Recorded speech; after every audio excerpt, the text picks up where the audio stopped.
y a mille et une manières dont nous cherchons à satisfaire le vide profond qui est en nous, car l'être humain est un puits vide qui a constamment besoin d'être rempli de délices. Quel est le délice véritable, profond et agréable qui peut satisfaire nos âmes malades? C'est Jésus le Christ, la parole de Dieu manifestée en chair.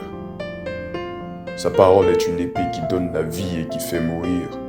Elle donne la vie aux morts et elle fait mourir les passions de nos chairs qui nous éloignent de la vie.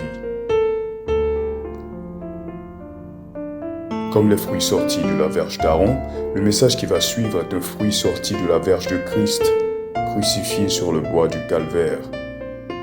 Attentifs soyons et que toute la gloire soit à Jésus-Christ par le sang duquel nous échappons à l'enfer. Est-ce qu'on peut commencer à lire Matthieu 5, à partir du verset 1. Tu t'arrêtes au verset 8, s'il te plaît. Ok. Matthieu le chapitre 5, à partir du premier verset. Voyant la foule, Jésus monta sur la montagne et, après qu'il se fut assis, ses disciples s'approchèrent de lui. Puis, ayant ouvert la bouche, il les enseigna et dit: Heureux les pauvres en esprit, car le royaume des cieux est à eux. Heureux les affligés, car ils seront consolés. Heureux les débonnaires, car ils hériteront la terre. Heureux ceux qui ont faim et soif de la justice, car ils seront rassasiés. Heureux les miséricordieux, car ils obtiendront miséricorde. Heureux ceux qui ont le cœur pur, car ils verront Dieu. Amen. Je vais commencer d'abord par le premier verset. Voyant la foule, Jésus monta sur la montagne et, après qu'il se fut assis, ses disciples s'approchèrent de lui.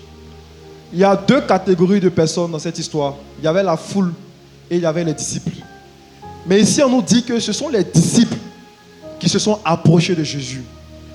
Quand on vient à de tels programmes, à une réunion de prière, il y a deux catégories de personnes. Il y a les disciples et il y a la foule. Il faut que tu t'identifies. Tu es dans quel groupe, tu es dans quelle catégorie.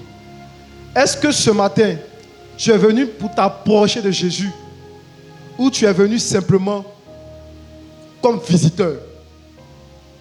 Et ce qui est intéressant, c'est que celui-là même qui a écrit Matthieu était un disciple de Jésus. Donc il a fait partie des personnes qui se sont approchées de lui. Quand tu t'approches de Jésus, tu es capable de transmettre fidèlement les enseignements qu'il t'a donnés. Quand tu t'approches de Jésus, tu es capable d'entendre des enseignements, des messages qui vont t'édifier, qui vont affermir ta foi, qui vont te permettre de terminer la marche. Quand tu t'approches de Jésus, tu as accès à ses promesses. Et vous allez voir que quand on va sortir d'ici, ceux qui sont de la foule, lorsqu'on leur demande qu'est-ce que vous avez retenu, ils ne pourront pas vous répondre. Pourquoi? Parce qu'ils étaient simplement dans la foule. Mais ceux qui vont prendre la peine d'écouter ce message avec beaucoup de sérieux, ceux qui vont se discipliner pour ne pas perdre une seule parole de ce qui sera dit ce matin, leur vie sera transformée. Leur vie sera transformée. Ce n'est pas tous les messages, ce n'est pas tous les auditeurs qui viennent écouter un message, qui sortent avec la vie transformée. Ceux qui sont transformés en écoutant un message, c'est ceux qui se sont approchés de Jésus. Ils ne se sont pas approchés d'un homme de Dieu. Ils ne sont pas venus voir un homme de Dieu spécialement. Mais ils sont venus écouter la parole. Quand tu viens écouter la parole, bien-aimé, cette parole entre dans ton cœur. Elle fait un travail et elle te transforme. Qui est venu s'approcher de Jésus? Le verset 5. Verset 5. Heureux les débonnaires, car ils hériteront de la terre. Pardon, le verset 8, s'il te plaît. Verset 8. Heureux ceux qui ont le cœur pur, car ils verront Dieu. Amen. Dans d'autres versions, on te dira, bénis ceux qui ont le cœur pur, car ils verront Dieu. On n'a pas dit, bénis ceux qui verront Dieu. Il y a une différence. Au fait, voir Dieu, c'est la conséquence d'avoir un cœur pur. Parce qu'en réalité, la bénédiction, on est d'accord, ça on le prête chaque jour. Ce n'est pas l'argent. ce n'est pas le travail, ce n'est pas le mariage. C'est pour ça que Jésus va dire, cherchez premièrement le royaume des cieux. Et toutes les autres choses vous seront données par-dessus tout. La bénédiction, ce n'est pas d'abord le fait de voir Dieu, je vous assure. La véritable bénédiction, c'est le caractère, les attitudes que tu vas développer qui vont te permettre de voir Dieu. Est-ce qu'on comprend? Donc au lieu de prier pour voir Dieu, il faut plutôt prier pour que ton cœur devienne pur. Parce que c'est une évidence. Pour Dieu, c'est une évidence.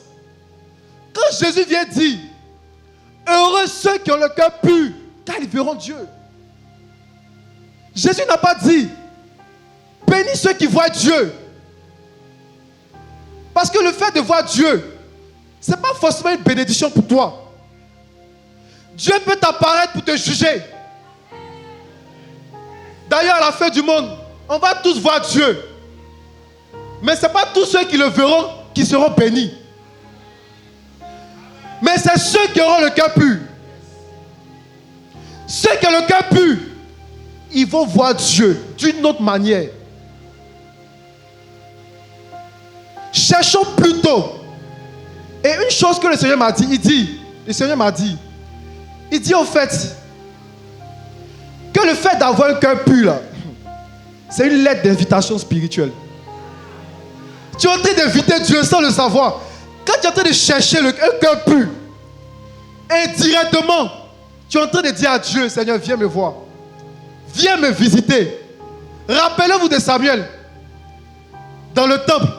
Est-ce que Samuel a prié pour voir Dieu? D'ailleurs même, quand Dieu lui a apparu, il n'a pas reconnu Dieu.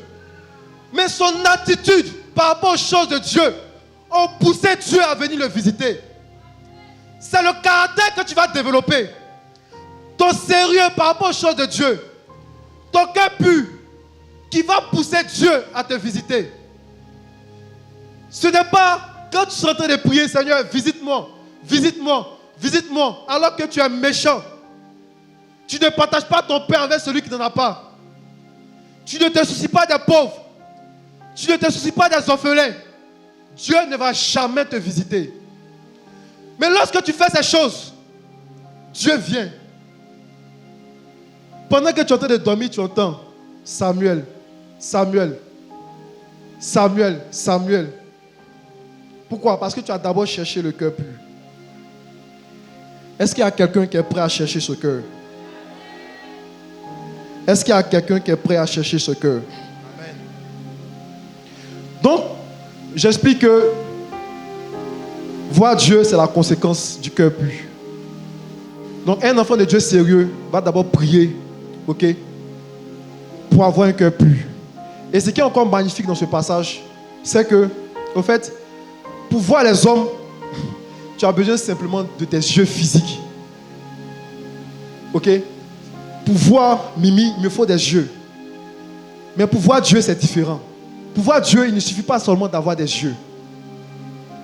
Tu peux avoir des yeux et puis ne rien voir. Des choses peuvent se passer ici, tu ne vas rien voir. Mais pour voir Dieu, c'est la pureté du cœur.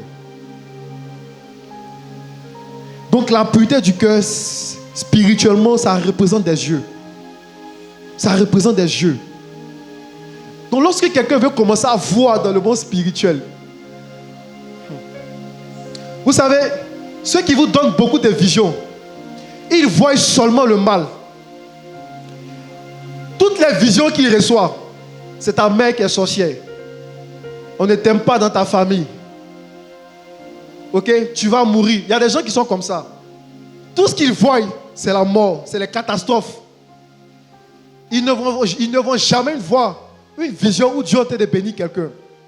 Où Dieu est en train de parler de son amour. Vous allez bien voir. Si vous passez du temps avec eux, vous allez voir que leur cœur n'est pas forcément pur. Donc quand c'est comme ça, ils ne peuvent pas voir comme il faut. C'est-à-dire, les visions qu'ils ont sont toujours tournées vers le mal. Toujours tournées vers le malheur. Et vous allez voir même qu'il y a des gens ici, on était tous comme ça, hein, avant de connaître Jésus, on faisait beaucoup de songes. On avait beaucoup de visions qui se réalisaient. Pourtant, notre cœur n'était pas pur. Notre cœur n'était pas pur, mais on voyait. Tu fais un songe où tu vois telle ou telle personne a fait un accident. tu viens le voir, tu dis je t'ai vu, tu as fait un accident. Et puis ça arrive. Mais pourtant tu n'as pas un cœur pur. Toi-même tu sais. Donc il y a des personnes comme ça. Ils ne voient seulement que le mal. Ils ne voient jamais les bonnes choses. Méfiez-vous d'eux. Maintenant, la question qu'on doit se poser, c'est quoi le cœur pur? J'aimerais qu'on puisse lire Jérémie 4, le verset 14. Jérémie, le chapitre 4, le verset 14. Purifie ton cœur du mal, Jérusalem, afin que tu sois sauvé. Jusqu'à quand garderas-tu dans ton cœur tes pensées iniques? Amen. On va dire ce qu'un cœur pur n'est pas. Et nous avons lu un passage du prophète Jérémie. Dieu avait suscité le prophète Jérémie dans une époque où le peuple d'Israël s'était éloigné vraiment de son roi. Okay? Ils étaient allés vers d'autres dieux. Ils ont commencé à adorer d'autres dieux. Ils avaient oublié celui-là même qui les a fait sortir de l'Égypte, de l'esclavage, tout ça. Donc ils ont commencé à marcher selon les divinités de leur siècle. Ils ont commencé à marcher, n'est-ce pas, selon Bamon, selon les Bas, tout ça. Et Dieu va susciter un prophète qui va leur donner ce message. Pourquoi? Parce que Dieu avait prophétisé qu'une calamité allait leur arriver, qu'ils seraient déportés de Jérusalem. Et le prophète dit, purifie ton cœur du mal. Et la deuxième partie du verset nous dit, jusqu'à quand garderas-tu dans ton cœur des pensées iniques? Jusqu'à quand tu vas garder dans ton cœur des pensées iniques? Donc, un cœur impur, c'est un cœur qui garde des pensées iniques. Lorsque tu gardes, il y a une différence. Satan peut te donner des mauvaises pensées. Mais la différence, lorsque toi tu décides de garder ces pensées, ok, tu es en train de souiller ton cœur. La Bible dit de garder son cœur plus que toute autre chose. Donc lorsque tu reçois des paroles de méchanceté, des pensées impures, et que tu les gardes dans ton cœur, tu es en train de souiller ton cœur. Et quand on regarde un peu la définition du mot inique, il dit, ça veut dire malheur, méchanceté, douleur et idolâtrie. Pour beaucoup de personnes, les mauvaises pensées, c'est seulement les pensées qui sont liées au sexe. Ok? Pour beaucoup de personnes, c'est comme ça on réfléchit tous. On se dit que si je vois une femme nue, si j'ai ce type de pensée, c'est que mon cœur n'est pas pur. Mais bien aimé, c'est plus profond que ça. C'est plus profond. L'idolâtrie est un cœur impur.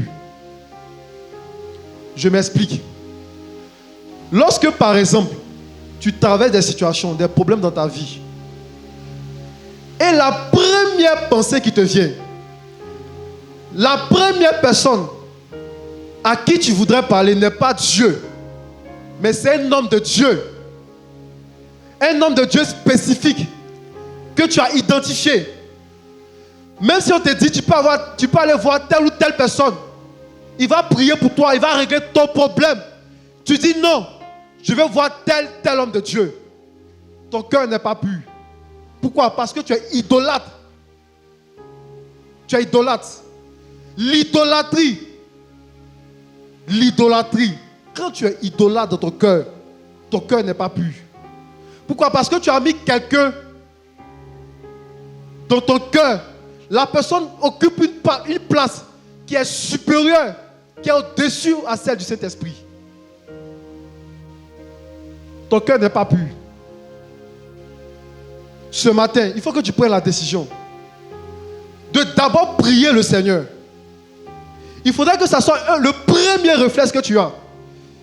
Si tu fais un songe, si tu vis des situations difficiles, il faudrait que le premier réflexe que tu as, ce ne soit pas d'appeler un homme de Dieu. Mais il faut que ça soit le fait de te mettre à genoux, de prier. Dieu, Seigneur, qu'est-ce qui se passe dans ma vie? pourquoi je vis telle ou telle situation. Mais quand le premier réflexe, la première solution qui vient de ton cœur, c'est d'aller voir un homme de Dieu. Ton cœur n'est pas pur. Dieu considère que ton cœur n'est pas pur. Et il dit aussi, les pensées iniques, c'est les pensées de malheur, de douleur. Qu'est-ce que ça signifie? Ça signifie aussi le fait de souhaiter que du mal arrive à quelqu'un. Quand ton cœur n'est pas pur, quand on te fait du mal, tu souhaites que la personne qui t'a fait du mal, la même chose lui arrive pour qu'il comprenne quelque chose. Cette semaine, pendant que le Seigneur me faisait comprendre ça, j'étais en mer et là où je suis parti, il n'y a vraiment pas de connexion. Ok? Et le navire sur lequel j'étais monté, normalement, chaque navire a sa propre connexion Internet. Et parfois, c'est payant et c'est très cher. Donc, le capitaine du navire avait donné une connexion à un d'entre nous. Je suis allé le voir pour lui demander, est-ce que je peux avoir une connexion aussi? Il a commencé à crier sur moi. Je venais à peine de méditer ça. Hein? Il a commencé à crier sur moi. Comme si j'étais son enfant. Et dans mon cœur, il y a des pensées qui ont commencé à venir. Parce qu'habituellement, on va avec notre box. Et des pensées ont commencé à venir dans mon cœur. Ces pensées-là me disaient, prochainement, quand tu vas venir ta box, tu ne vas pas lui donner aussi. Tu vois, donc il y avait des pensées comme ça qui m'attaquaient. Ça m'attaquait. Mais je venais à peine de méditer là-dessus. Et j'ai dit, non, Seigneur, je ne vais pas céder à ça. Je ne vais pas céder à ça. Et le monsieur, il avait un tempérament très très chaud. Il ne savait pas parler doucement. Il arrivait parfois qu'il se mette à crier sur toi. Mais bizarrement, ces jours-là, j'étais vraiment jeune. Donc, toute la colère qu'il manifestait sur moi, c'était comme de l'eau. C'est comme s'il me lavait. Écoute quelque chose. Si tu ne t'habitues pas à jeûner régulièrement, à chaque fois que quelqu'un va se mettre en colère contre toi, tu voudras lui rendre l'appareil. Le jeûne te met dans une position où tu n'arrives plus à réagir. La parapa sokente pelo katapari. Zoom parapali akatepai. Quand tu jeûnes, bien-aimé, on peut marcher sur toi. Tu n'arrives pas à réagir. Tu ne sais pas pourquoi, mais tu ne réagis pas. Je me rappelle, il y a un don de Dieu que j'avais beaucoup, que je considérais comme un père pour moi. Et il a dit quelque chose de vraiment blessant sur moi. Et la semaine qui avait précédé ça, Dieu m'a dit, il faut jeûner. Jeûne toute la semaine. Si je n'avais pas jeûné et que j'avais entendu ce qu'il m'avait dit, peut-être que je serais sorti de la foi, je vous assure. Mais parce que j'étais dans un état où je n'avais plus de force pour me battre. Quand tu jeûnes, arrivé un moment où tu n'as plus de force pour te battre. Et c'est comme si le Saint-Esprit vient se battre à ta place. Naturellement. Toi, tu sais que tu ne peux pas voir une fille et ne pas la regarder. Tu sais ça. Mais quand tu jeûnes, tu es dans une position où tu n'as plus de force. Même pour tourner tes yeux pour regarder, c'est compliqué. Là, tu n'as plus de force. Vous qui continuez toujours, quand une femme passe, à vous retourner pour regarder, c'est parce que vous ne jeûnez pas. Vous ne jeûnez pas. Donc c'est compliqué. Mais quand tu jeûnes, tu n'as plus de force. Tu n'as plus de force. Jeûner, c'est avoir la force pour lutter contre le péché. Si tu ne jeûnes pas régulièrement, tu ne peux pas avoir cette force. Pourquoi? Je dis toujours aux gens, quand Dieu dit de ne pas mentir, est-ce que vous savez qu'il y a une force spirituelle qui permet toujours de dire la vérité? Paul dit, je crois aux Corinthiens, nous n'avons pas de force contre la vérité, mais notre force c'est pour la vérité. Donc à chaque commandement est rattaché une force. À chaque commandement est rattaché une force. Quand tu arrives dans une étape de ta vie où tu n'arrives pas à obéir à ce commandement, il te faut cette force. Et parfois, pour l'obtenir, il faut jeûner. Il faut jeûner. Dieu attend simplement que tu jeûnes pour te communiquer cette force. C'est le déclic que Dieu attend. Quand tu vas prendre la décision de jeûner régulièrement, il y a une force qui va monter en toi. Tu vas commencer à faire des choses que tu n'arrivais pas à faire avant. Je t'assure. Tu vas commencer à prier comme tu ne priais pas avant. Tu vas commencer à jeûner comme tu ne jeûnais pas avant. Pourquoi? Parce que tu as demandé la force. Est-ce que quelqu'un veut de la force? Je ne vous entends pas bien. Est-ce que quelqu'un veut la force? Donc, être idolâtre, c'est donner la gloire normalement qui doit revenir à Dieu, à un homme. Et je vais lire rapidement Ésaïe 42, verset 8. Le Seigneur dit, je suis l'Éternel, c'est là mon nom et je ne donnerai pas ma gloire à un autre, ni mon honneur aux idoles. Ésaïe 48, verset 11. C'est pour l'amour de moi que je veux agir. Car comment mon nom serait-il profané, je ne donnerai pas ma gloire à un autre. Quand le Seigneur dit, je ne donnerai pas ma gloire à un autre, ne voyez pas forcément ce passage. Cet autre-là, tu es concerné également. Ne pensez pas qu'il s'agit forcément d'un autre homme. Ça peut être toi également. Tu peux être dans une position, au lieu de donner la gloire à Dieu, tu es en train de te donner de la gloire. C'est-à-dire, tu t'attribues le mérite de ce que tu viens de faire. Et tu peux lire, s'il te plaît, Deutéronome 8, les versets 17 à 18. Deutéronome 8, à partir du verset 17. Garde-toi de dire en ton cœur, ma force et la puissance de ma main m'ont acquis ces choses, ces richesses. Souviens-toi de l'Éternel, ton Dieu, car c'est lui qui te donnera de la force pour les acquérir, afin de confirmer, comme il le fait aujourd'hui, son alliance qu'il a jurée à tes pères. Amen. Garde-toi de dire en ton cœur, ma force et ma puissance et la puissance de ma main m'ont acquis ces choses. Beaucoup d'enfants de Dieu tombent dans ce piège. Lorsque parfois Dieu les utilise pour faire des miracles, pour opérer dans les signes, arrivé un moment, ils commencent à dire, ma force et ma puissance m'ont permis de faire ces choses. C'est parce que je jeûne beaucoup. C'est parce que je prie beaucoup. C'est parce que je médite beaucoup. Mais vous savez, tous les efforts qu'on fait, c'est Dieu qui nous donne la force. Moi que vous voyez, j'aime manger. J'aime manger, je reconnais ça. Dieu est témoin, j'aime manger. Mais Dieu m'a donné la force de jeûner pendant longtemps.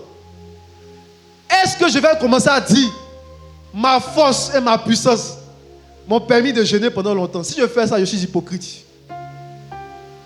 Je sais que cette capacité que j'ai de jeûner, ça ne vient pas de moi. C'est Dieu qui m'a donné. Donc toi aussi, peu importe le domaine dans lequel tu fais des exploits, Dieu nous appelle à faire des exploits. Ok? Faire des exploits, ça doit faire partie de notre vie, de notre quotidien. C'est ce qu'il a dit dans David, dans le livre de Psaumes par David. Chacun de nous sommes appelés à faire des exploits. Faire des exploits, ce n'est pas réservé aux hommes de Dieu, comme le dit bien, mais c'est réservé à tous les enfants de Dieu. Toi aussi, tu es appelé à faire des exploits. Mais c'est Dieu, en fait, qui va te donner la force pour faire cet exploit.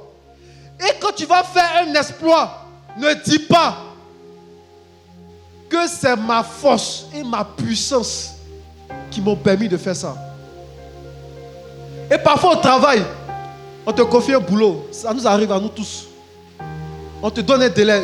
Le travail est compliqué. Et tu arrives à faire ça rapidement. Et parfois, je vous assure, on va continuer le message. Mais tout se passe à l'intérieur de nous. Parfois, il y a des pensées qui viennent de toi. Ou des pensées que l'ennemi te communique. Oui, tu es bon. Tu es fort. Tu as tué sans rien de temps. Moi, ça m'arrive. Hein? Je ne mens pas. Ça m'arrive. Je ne peux pas cacher ça. Parfois, tu viens de faire un exploit. Ce genre de pensées viennent dans ton cœur. Mais quand tu commences à t'attribuer, en fait, Dieu attend comment est-ce que tu vas réagir. C'est ça la différence. Est-ce que tu vas commencer à dire effectivement, oui, je suis bon quand même, hein, je reconnais. Moi, je suis quelqu'un d'extraordinaire. J'ai réussi à faire ça. Waouh, waouh, Didier. Waouh, Didier. Non, tu es intelligent. Et tu ne cherches même pas à rendre la gloire à Dieu. Tu ne cherches pas à dire, Seigneur, merci. Merci pour ce que tu viens d'accomplir. Par mes mains. Les apôtres disaient ça. Quand ils finissaient d'accomplir un miracle, ils disaient, merci Seigneur, d'avoir accompli ce miracle par mes mains. Ils ne s'attribuaient jamais le miracle qu'ils faisaient de faire. Ils venaient de faire. Mais ils avaient compris qu'ils étaient simplement un canal que Dieu a utilisé pour accomplir un miracle. Quand tu sais que tu es un canal, le canal ne se glorifie pas. Le canal rend la gloire à celui qui l'a créé. Parce que quand tu es en train de dire c'est par mes propres forces et par ma propre puissance, Dieu dit c'est lui qui donne la force et la puissance. Toi tu dis non, c'est par mes propres forces et ma puissance. Tu es en train de dire que tu es égal à Dieu. Tu es en train d'agir comme Satan. Arrivé un moment, Satan a voulu placer son trône au-dessus du trône de Dieu. Donc quelqu'un qui s'attribue les gloires, normalement qui doivent revenir au Seigneur, il est en train de placer son trône au-dessus du trône de Dieu. Il est en train de dire à Dieu, Dieu, je suis comme toi. Je peux donner la force. Je peux donner également la puissance. Et c'est comme ça beaucoup tombent dans l'orgueil. Bien-aimés, que notre cœur ne soit pas ainsi. Apprenons. Ce que je vous dis, c'est pour que vous puissiez identifier toutes les paroles, toutes les pensées qui vont venir de votre cœur. Et que vous grandissiez en discernement. Dans le sens où, quand ces pensées viennent, vous puissiez identifier celles qui sont impures et celles qui sont pures. Amen. Je continue toujours à expliquer ce que c'est que les pensées impures. Dans Matthieu, est-ce que tu peux lire Matthieu 15 à partir du verset 8? Tu lis du verset 8 jusqu'au verset 9, s'il te plaît. Matthieu le chapitre 15 à partir du verset 8. Ce peuple m'honore des lèvres, mais son cœur est éloigné de moi. C'est en vain qu'il m'honore, en enseignant des préceptes qui sont des commandements d'hommes. Amen. Le verset 9, le verset 8, pardon. Le Seigneur Jésus dit, ce peuple m'honore des lèvres, mais son cœur est éloigné de moi. Est-ce que vous savez qu'il y a possibilité de dire ce que ton cœur ne pense pas? Mes sœurs, faites attention. Celles qui ne sont pas mariées, faites attention. Il y a beaucoup d'hommes, beaucoup de prétendants qui vous aiment des lèvres, mais leur cœur est éloigné de vous. Beaucoup de prétendants qui sont comme ça. Dans le monde, il y en a beaucoup qui savent charmer. Ils savent dire de belles paroles. Mais au fond de lui, il ne t'aime pas. Donc, qu'est-ce que toi tu dois faire? Tu dois plutôt chercher à connaître son cœur. Il ne faut jamais t'appuyer seulement sur ce que ses lèvres disent. Parfois, nous les hommes, nos lèvres sont sucrées. Je vous dis la vérité. Mais qu'est-ce que son cœur, qu'est-ce qu'il a dans son cœur pour toi? Qu'est-ce qu'il ressent réellement?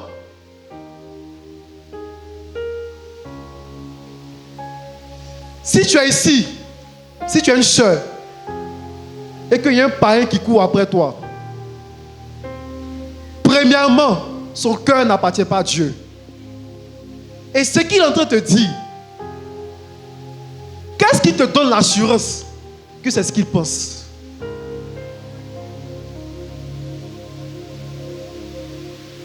Réveillez-vous les sœurs. Réveillez-vous les sœurs. Que Dieu vous donne un don de discernement. Que Dieu vous donne un don de discernement.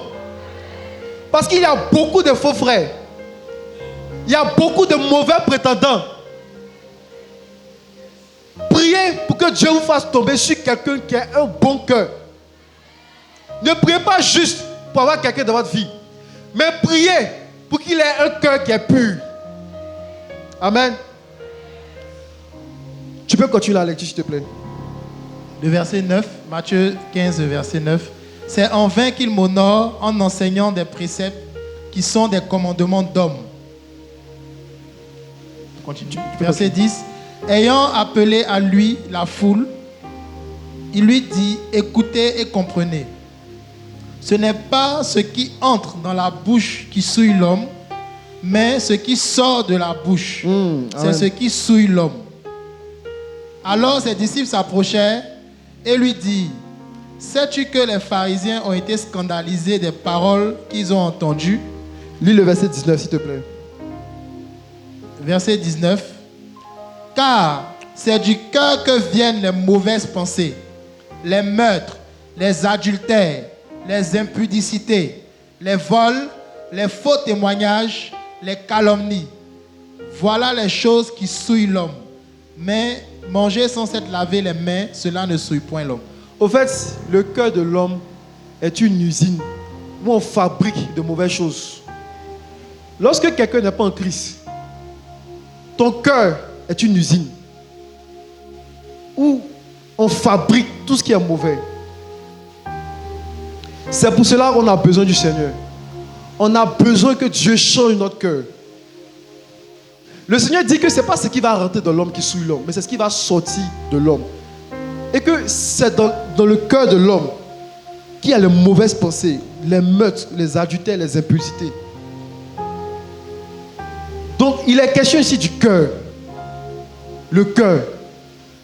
Dans le cœur se trouvent toutes ces choses. Et parfois, même après la conversion, il peut arriver que tu sois attaqué dans ce sens-là. Imaginez-vous, à plus forte raison, ceux qui ne sont pas en Christ. Au fait, quand tu donnes ta vie au Seigneur, Dieu change ton cœur. Maintenant, pour que ce cœur-là demeure pur, il faut que tu continues à être attaché au Seigneur. Jésus va dire dans Jean 15, il dit, car sans moi, vous ne pouvez rien faire. Sans moi, vous ne pouvez rien faire. Donc, garder un cœur pur, c'est impossible sans Jésus. Je t'assure, si par rapport à tout ce que je suis en train de dire, toi-même tu as remarqué, tu as constaté que ton cœur n'est pas pur, il faut que tu réalises quelque chose. Sans Jésus, il est impossible de purifier son cœur. Sans Jésus, c'est impossible. Et je veux que tu lises dans Marc 7, du verset 18 au verset 19. Marc va donner un détail. Marc, le chapitre 7, à partir du verset 18. Il leur dit, vous aussi, êtes-vous donc sans intelligence? Ne comprenez-vous pas que rien de ce qui, du dehors, entre dans l'homme ne peut le souiller? Car cela n'entre pas dans son cœur, mais dans son ventre. Puis s'en va dans les lieux secrets qui purifient tous les aliments. Amen. Matthieu dit, il dit que ce n'est pas ce qui rentre dans l'homme qui souille l'homme. Ok? Maintenant, Marc va dire, verset 19, car cela n'entre pas dans son cœur, mais dans son ventre. Au fait, ce qui parfois peut te souiller, c'est ce qui va rentrer dans ton cœur. Quand tu laisses une chose rentrer dans ton cœur, ça peut te souiller. Quand tu laisses une parole, une méchanceté qu'on t'a fait, pénétrer ton cœur, ça peut te souiller. Ce qui ne rentre pas dans le cœur ne souille pas. Mais ce qui rentre dans le cœur souille. Ce qui rentre dans le cœur souille. Qu'est-ce qui rentre dans ton cœur? Si on prend Jésus, sur le rapport de la puissance, Satan ne pouvait rien faire contre lui. On est d'accord? Il ne pouvait rien faire contre lui. Est-ce qu'on est d'accord? Donc, qu'est-ce qu'il fallait faire? Il fallait faire rentrer des choses dans son cœur qui allaient pousser Jésus à désobéir à Dieu. Si Satan veut te faire du mal, il faut qu'il fasse rentrer dans ton cœur certaines choses qui vont te pousser à désobéir à Dieu. Et comprends, lorsqu'il est venu tenter Jésus, il lui a donné des paroles. Est-ce qu'on peut lire dans Matthieu 4?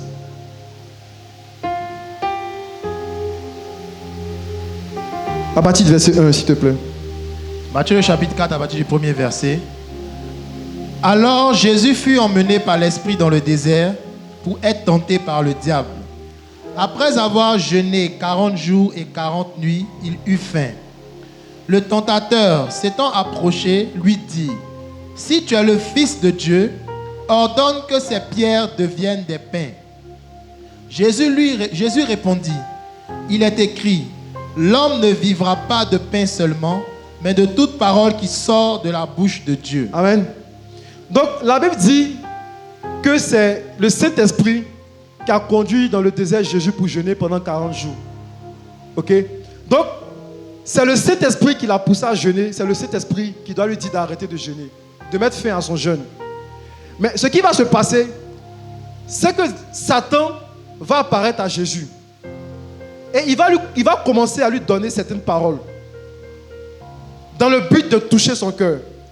Dans le but qu'il puisse désobéir à un ordre qu'il avait reçu clairement du Seigneur, c'est-à-dire de jeûner. Il va lui dire, si tu es le Fils de Dieu, transforme ces pierres en pain. Il y a certains parmi vous, parce que vous êtes dans une saison de votre vie où vous devez beaucoup jeûner, la nourriture devient comme des pierres pour vous. À un point, vous mangez juste un peu, vous vous sentez lourd, comme si vous avez mangé des pierres.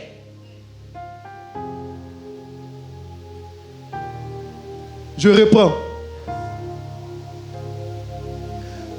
Quand tu es dans une saison de jeûne, la nourriture, tu dois considérer la nourriture comme de la pierre, comme quelque chose qui va t'alourdir. Même si tu manges juste un peu, la nourriture devient de la pierre pour toi. Et Satan va commencer à donner à Jésus des pensées impures. Je le répète, les pensées impures, ce n'est pas forcément les pensées où tu vas voir des femmes nues, tout ça. Ce n'est pas forcément ça. Mais c'est plus profond. Il dit, transforme ces pierres en pain. Jésus dit, l'homme ne vivra pas de pain seulement, mais de toute parole qui sortira de la bouche de Dieu. Au fait, Jésus était dans une étape, dans une saison de sa vie, où sa nourriture devait être seulement la parole de Dieu. Et Satan, on lui envoie des pensées impures. Il dit, transforme ces pierres en pain, si tu es le Fils de Dieu. Et beaucoup d'entre vous, vous avez stoppé des moments de jeûne que Dieu vous a donnés à cause d'une séduction de Satan. Et vous avez transformé des pierres en nourriture. on reconnaît qu'on est dans cette saison? La nourriture devient lourde. Tu sens que c'est pesant. Tu manges juste un peu. Tu es rassasié. Comme si tu avais mangé à checker 1000 francs. Il y a des gens à qui ça arrive. Les frères, ne forcez pas. Ne forcez pas. Vous n'allez pas mourir. Je répète, vous n'allez pas mourir. Jeûner, ça ne tue pas. Un long jeûne que Dieu te pousse à faire, ça ne va pas te tuer. Mais au contraire, ça va te donner la vie.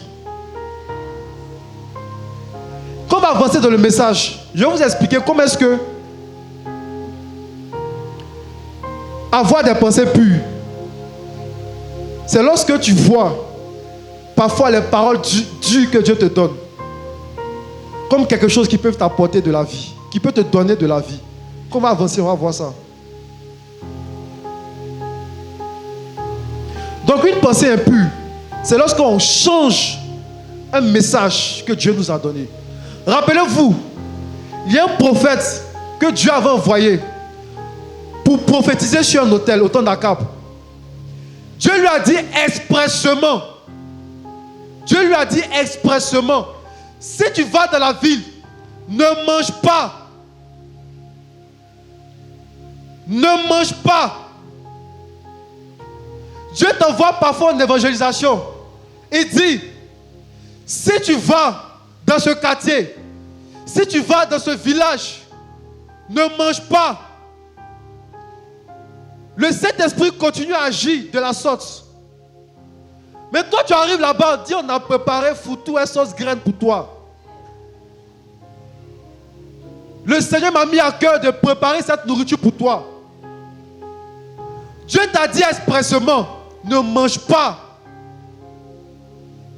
Toute parole qui vient contredire un message clair qu'on a reçu de la part du Seigneur, cette parole est impure.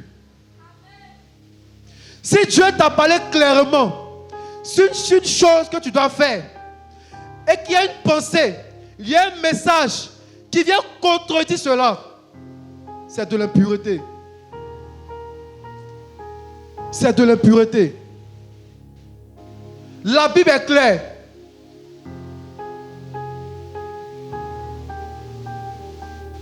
Tant que tu n'es pas marié, tu n'as pas le droit de coucher avec une femme.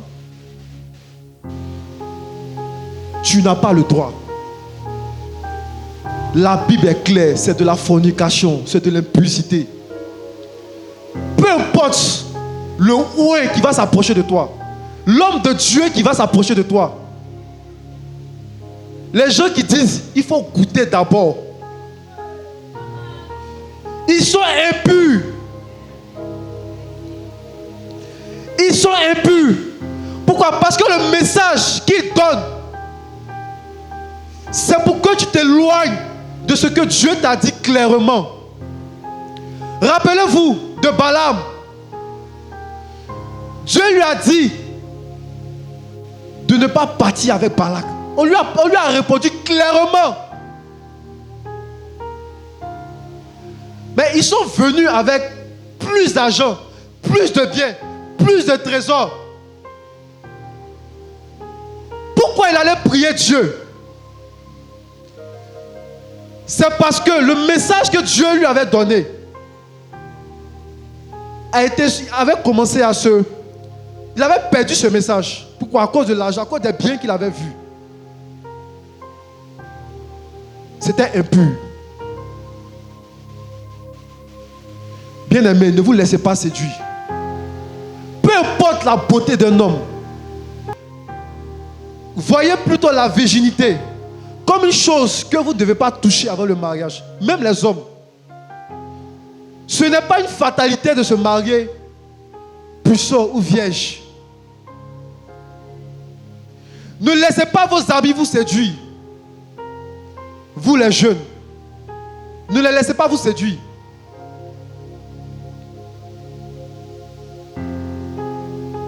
Dans le jardin d'Éden, ce qui s'est passé, c'est que Dieu avait interdit un arbre, le fruit d'un arbre. Donc parce que Dieu avait parlé, quand Ève et Adam voyaient ce fruit, ils voyaient ça comme quelque chose d'impur. Mais vous savez, Satan travaille beaucoup avec les pensées. Il a suffi seulement d'une conversation entre Ève et Satan et le serpent pour qu'elle se dise, ah, mais le fruit en réalité il est bon, hein? C'est comme ça, beaucoup de jeunes filles ont perdu, de jeunes filles qui s'étaient jurées de ne pas coucher avec un homme avant le mariage, à cause de mauvaises compagnies, à cause de leur amitié, de mauvaises amitiés. Elles ont commencé à voir, on leur a donné certaines pensées. Ne laissez personne changer le message que vous avez reçu. Amen. Prenez la décision. Si Dieu vous a parlé clairement, prenez la décision de ne laisser personne changer ce message. Peu importe les arguments qu'il vous a donnés. S'il dit que c'est Dieu qui vous a parlé, dites-lui de dire à Dieu de vous parler également. Si Dieu ne vous a pas parlé à vous personnellement, ne changez pas le message que Dieu vous a donné. On avance toujours sur les pensées impures.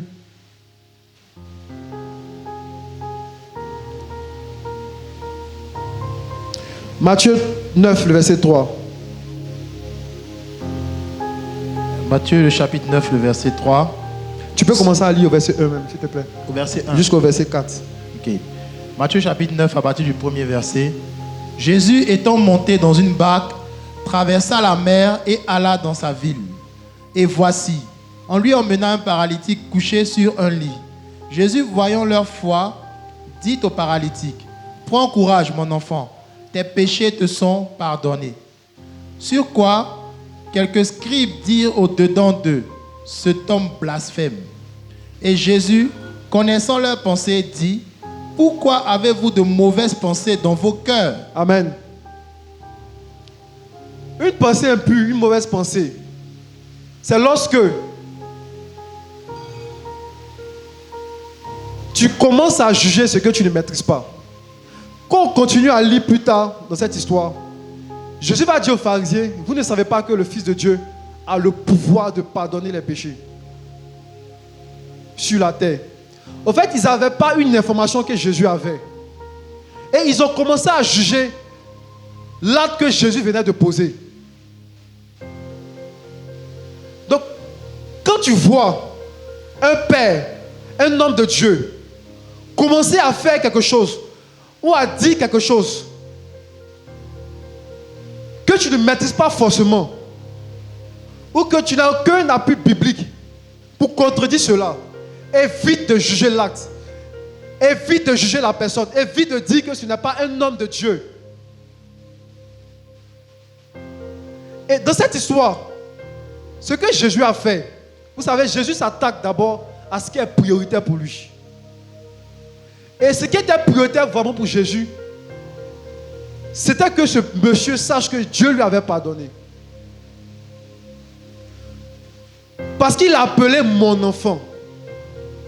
Donc il avait reconnu que c'était son enfant. Comme vous le savez, on n'est pas tous enfants de Dieu. Mais lui, ce tétraplégique, il s'en voulait. Peut-être que la condition dans laquelle il se trouvait, c'était le résultat d'une vie de péché, d'un mauvais acte qu'il avait posé.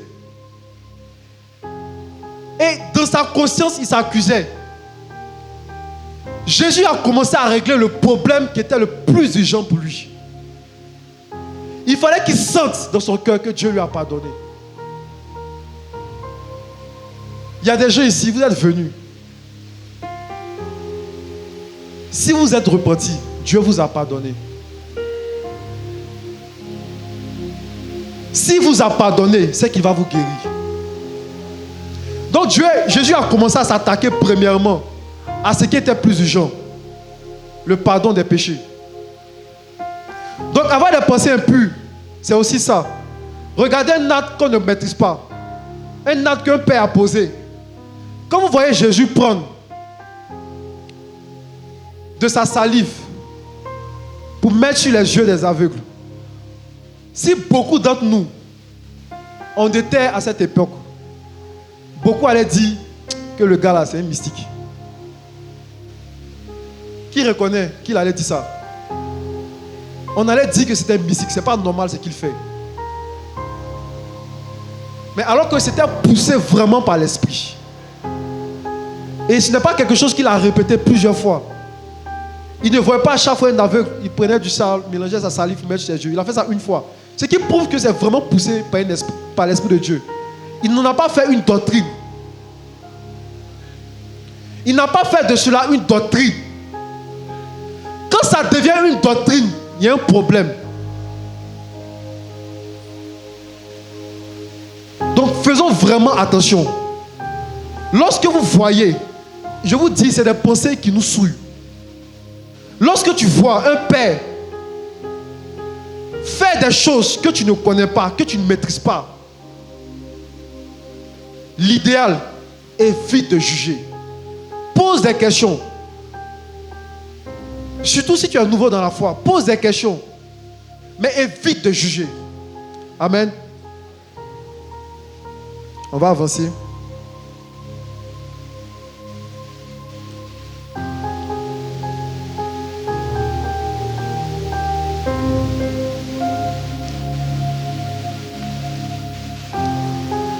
On va lire maintenant une histoire dans Genèse 12, à partir du verset 10.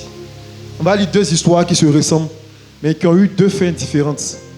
Tu vas lire Genèse 12 d'abord, à partir du verset 10. Okay. Genèse chapitre 12, à partir du verset 10. Non, pardon mon frère, commence d'abord par lire Genèse 20, à partir du verset 1. Du verset 1 au verset... commence à lire le verset 1, verset 17. Genèse chapitre 20, à partir du premier verset. Abraham partit de là pour la contrée du Midi. Il s'établit entre Kadès et Shur et fit un séjour à Guérar. Abraham disait de Sarah, sa femme, c'est ma sœur. Abimelech, roi de Guérar, fit enlever Sarah. Alors Dieu apparut en songe à Abimelech pendant la nuit et lui dit, voici, tu vas mourir à cause de la femme que tu as enlevée, car elle a un mari. Abimelech, qui ne s'était point approché d'elle, répondit, Seigneur, ferais-tu périr même une nation juste? Ne m'a-t-il pas dit, c'est ma sœur? Et elle-même n'a-t-elle pas dit, c'est mon frère? J'ai agi avec un cœur pur et avec des mains innocentes. Amen, tu peux t'arrêter là. Est-ce que tu peux lire Genèse 12? Retenons ça. Abimelech a dit au Seigneur qu'il agit avec un cœur pur. Ok? Il agit avec un cœur pur. Lis s'il te plaît Genèse 12. Genèse 12, à partir du verset 1. 10, verset 10. À partir du verset 10. Genèse 12, à partir du verset 10. Il eut une famine dans le pays, et Abraham descendit en Égypte pour y séjourner, car la famine était grande dans le pays. Comme il était prêt d'entrer en Égypte, il dit à Saraï, sa femme, voici, je sais que tu es une femme belle de figure. Quand les Égyptiens te verront, ils diront, c'est sa femme, et ils me tueront et te laisseront la vie. Dis, je te prie, que tu es ma sœur, afin que je sois bien traité à cause de toi et que mon âme vive grâce à toi. Lorsqu'Abraham fut arrivé en Égypte, les Égyptiens virent que la femme était fort belle. Les grands de Pharaon la virent aussi et la vantèrent à Pharaon. Et la femme fut emmenée dans la maison de Pharaon. Il traita bien Abraham à cause d'elle, et Abraham reçut des brebis, des bœufs, des ânes, des serviteurs et des servantes, des ânesses et des chameaux. Mais l'Éternel frappa de grandes plaies Pharaon et sa maison au sujet de Saraï, femme d'Abraham. Amen. Dans cette histoire, on voit clairement l'histoire du peuple d'Israël en Égypte. Et il y a une différence. Apparemment, en méditant sur ces deux histoires, je me suis rendu compte que certainement, dans leur coutume, lorsque tu aimais une femme et que tu voulais l'épouser, surtout si tu es un roi, il faut juste l'enlever. C'est-à-dire, tu la prends et puis tu t'en vas avec elle. Si elle n'est pas mariée, tu peux la prendre, partir avec elle, elle devient ta femme. C'est ce qu'on peut comprendre en lisant ces deux histoires. Donc, quand à chaque fois, Abraham est venu à Sarah en Égypte, Pharaon, il avait peur lui-même. Il dit, mais attends, toi tu es trop belle. Si les gens savent que tu es ma femme, ils vont me tuer et ils vont te prendre. Donc lui, pour sauver vraiment sa vie, il disait à chaque fois à Sarah, si on demande, dis que tu es ma soeur. Ok, dis que tu es ma soeur. Et dans les deux histoires, c'est ce qui s'est passé. Il avait dit à Sarah de toujours raconter que c'est sa soeur, de ne jamais dire que c'est sa femme. Pourquoi? Parce qu'il craignait pour sa vie. Et peut-être qu'à cette époque, c'est comme ça que les rois agissaient. Quand ils voulaient une femme, ils ne la courtisaient pas. Ils venaient juste et ils la prenaient. Mais on voit deux histoires qui sont différentes. Dans la première histoire, on voit, et comme j'explique, c'est l'histoire du peuple d'Israël. C'était une préfiguration du peuple d'Israël en Égypte. Et comment est-ce que Abraham et Sarah sont sortis d'Égypte? Dieu les a frappés de plaies. Dieu a frappé la maison de Pharaon de plaies. Pourquoi? Parce que Pharaon lui-même, Pharaon n'avait pas un cœur pur. Donc, Abraham savait que si Pharaon savait que c'était sa femme, il allait le tuer. Avec Pharaon, il ne s'est pas trompé. Pharaon allait le tuer. Pourquoi? Parce que Pharaon n'avait pas un cœur pur. Pharaon n'avait pas un cœur pur. Pharaon ne craignait pas Dieu, à la différence d'Abimélec. Et c'est vraiment une préfiguration de ce que Dieu a fait avec Moïse et Aaron en Égypte. Au fait, dans Sarah, il y avait Moïse, il y avait Aaron, il y avait le peuple d'Israël. Et vous voyez que pour les laisser s'échapper, Dieu a dû frapper Pharaon de plaies. Pourquoi? Parce qu'il était prêt à toucher à ce qui lui était interdit.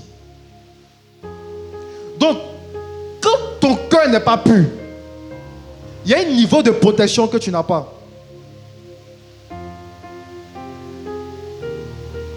Dans l'histoire d'Abimélec, Dieu dit, je sais que tu agis avec pureté de cœur. C'est pour ça que je t'ai empêché de la toucher, de l'approcher. Est-ce qu'on a vu ce détail? Il y a une différence entre ces deux histoires. Les deux histoires se ressemblaient, mais n'ont pas eu la même fin. Et en sortant d'Égypte, Dieu n'a pas demandé, on va voir ça à Abimélec tout à l'heure, Dieu n'a pas demandé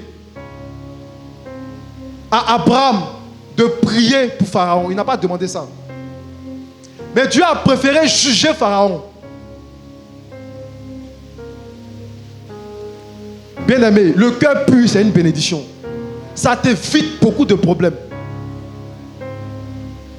Ça t'évite beaucoup de problèmes. Et la manière dont ils sont sortis d'Égypte, c'était une préfiguration. Et je reviens dans Genèse 20. On va lire ensemble pas à pas.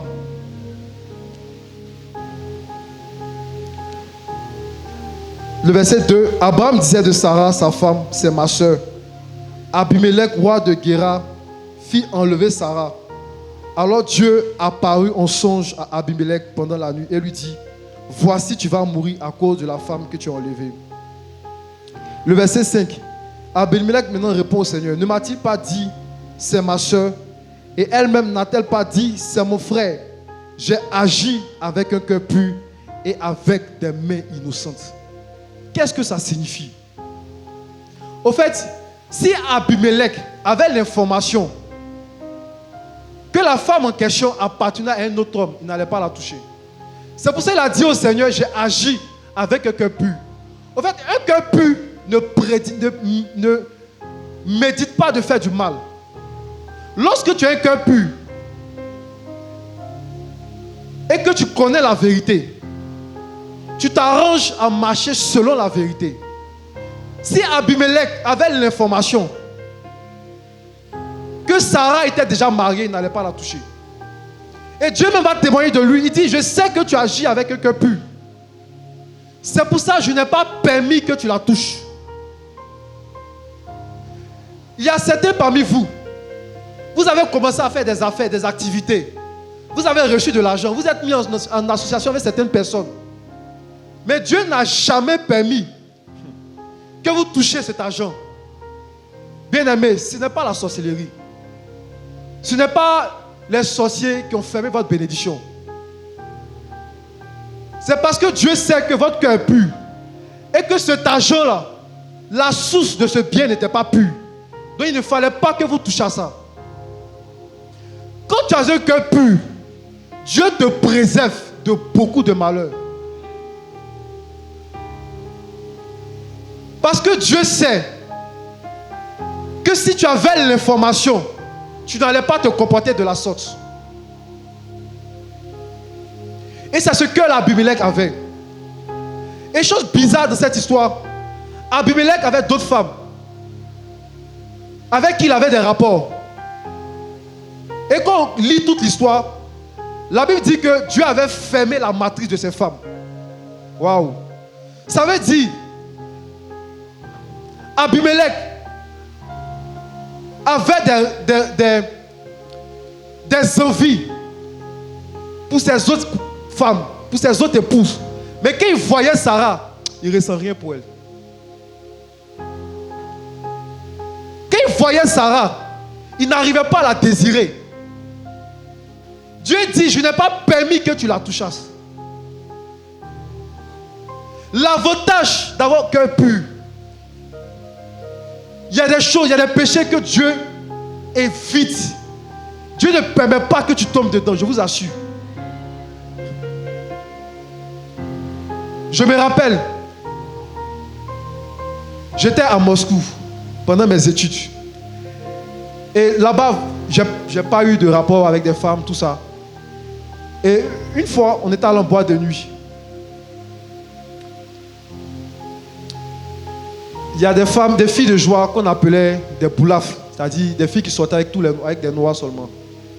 Et ce jour-là, mes gars m'ont dit, les gars sont allés la voir pour dire, ah, qu'il y a un autre gars ici qui va aller avec toi. Ce jour-là, j'étais prêt.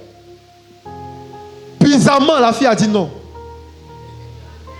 Dieu n'a pas permis que je la touchasse. Dieu m'a empêché. Dieu n'a pas créé des situations pour que je la touche. Dieu a refusé cela. Quand tu es un cœur pur, Dieu te protège. C'est pour cette raison le cœur pur, la pureté de cœur est une bénédiction. Parce qu'elle te fait éviter beaucoup de problèmes. Je ne sais pas ce que ces rapports allaient créer dans ma vie. Je ne sais pas. Mais Dieu n'a pas permis ça. Parfois, vous durez dans le chômage. Ce n'est pas parce que Dieu ne vous aime pas. Mais c'est parce que Dieu sait que si vous donne un travail maintenant, vous allez plus aimer le travail que Dieu lui-même. Je me rappelle, j'étais dans une saison où tous ceux qui étaient à côté de moi étaient en couple, étaient en projet. Et j'ai commencé à prier Dieu. J'ai dit, Seigneur, moi aussi je veux quelqu'un. Je veux quelqu'un. J'ai prié comme ça. Et Dieu m'a dit, si je te donne une femme maintenant, tu vas plus l'aimer que moi. Il m'a dit ça clairement. Si je te donne quelqu'un maintenant, tu vas plus l'aimer que moi. Et bizarrement, c'est quand je ne priais pas pour ce sujet que Dieu m'a donné une femme. En fait, quand ton cœur est pur, il y a des choses que tu ne demandes plus au Seigneur. Il y a des choses que tu ne demandes plus au Seigneur. Il dit, quand vous priez, ne multipliez pas de vaines paroles. Parce que Dieu sait ce dont vous avez besoin. Dieu sait ce dont vous avez besoin.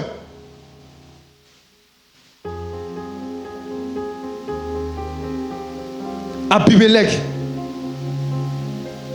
Il dit, la Bible dit, heureux ceux qui ont un cœur pur, car ils verront Dieu. Abimelech a vu Dieu.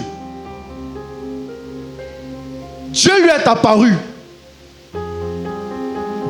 pour lui éviter de commettre une erreur très grave. Ce que Dieu n'a pas fait avec Pharaon. Dieu a frappé Pharaon de plaie parce que Pharaon était mauvais. Ceux qui n'ont pas le cœur pur, le plus important pour eux, c'est qu'ils réussissent et que les autres échouent. C'est-à-dire même au travail, tu veux une promotion, mais pour avoir cette promotion, tu souhaites que les autres échouent d'abord.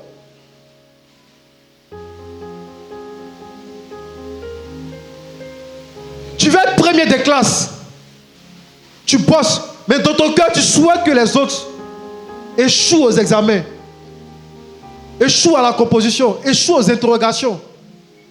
Ton cœur n'est pas pur. Ton cœur n'est pas pur. Et tu dois prier par rapport à ça.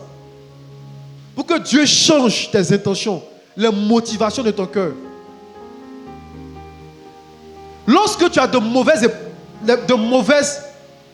motivations, tu demandes à Dieu certaines choses pour de mauvaises raisons. Tu as de mauvaises motivations. Dieu ne peut pas t'exaucer, il ne peut pas te répondre. Pourquoi? Parce que ton cœur n'est pas pur. Et il y a des gens qui font ce type de prière. Ils disent, Seigneur, donne-moi tel don spirituel, afin qu'on puisse me respecter, qu'on puisse me considérer dans l'église. Ce n'est pas des pensées qui sont pures. On ne prie pas comme ça lorsqu'on veut que Dieu nous donne un don spirituel. Quand on aspire un don spirituel, c'est parce qu'on veut sauver les autres. On veut aider les autres. Si tu ne veux pas aider, si la motivation de ton cœur, ce n'est pas pour aider, mais c'est pour être vu, ton cœur n'est pas pur. Dieu ne peut pas t'exaucer. Quand tu vas commencer à changer les motivations de ton cœur, sur quelle base Dieu a-t-il choisi David pour être roi d'Israël? Sur quelle base? Sur l'état de son cœur. Est-ce qu'on peut lire 1 Samuel 16? Si tu peux retrouver le verset où il a dit vous les hommes, vous regardez à l'apparence, mais Dieu regarde au cœur. David n'a rien fait. David était simplement au champ. Il s'occupait des brebis. C'était son travail. Et un matin comme ça, Dieu envoie un prophète pour lui donner l'onction pour régner sur Israël. Tu as trouvé, mon frère, vas-y. 1 Samuel 16, le verset 7. Et l'Éternel dit à Samuel, ne prends point garde à son apparence et à la hauteur de sa taille, car je l'ai rejeté. L'Éternel ne considère pas ce que l'homme considère. L'homme regarde à ce qui frappe les yeux, mais l'Éternel regarde au cœur. Amen. L'homme regarde, Dieu regarde à ce qui frappe au cœur. Dieu regarde au cœur, mais l'homme regarde à l'apparence. Vous allez venir ici, vous allez voir un frère prier, crier, se mettre à genoux, tout ça. Et vous allez dire, waouh, ce frère, il aime Dieu. Mais si vous vous approchez du Seigneur, Dieu va vous dire, je l'ai rejeté. Je répète, David n'a rien fait pour recevoir l'onction pour devenir roi. Il n'a pas forcément prié pour ça. David n'a pas prié pour devenir roi d'Israël. Il s'occupait juste des affaires de son père. Tu sais, quand tu as un cœur pur, tu n'as pas forcément besoin d'aller voir un homme de Dieu pour dire Dieu m'a dit de faire ça, faire ça. Lui-même, là où il est, Dieu lui parle. Dieu lui parle. Dieu ne va pas regarder les œuvres que vous faites. Je vous assure. Même si toi tu viens chaque matin à la MSA à 3h du matin, tu viens nettoyer, placer les chaises. Nous on va regarder à l'apparence. Waouh, ce frère il aime Dieu, il sacrifie son sommeil. Dieu regarde. Il dit non, je l'ai rejeté. Pourquoi? Parce que la motivation avec laquelle tu es venu faire ces choses ne sont pas pures. Ce n'est pas pur. Donc Dieu ne peut pas récompenser l'acte que tu es en train de poser. Les efforts que tu fais. Dieu ne peut pas poser son sceau là-dessus.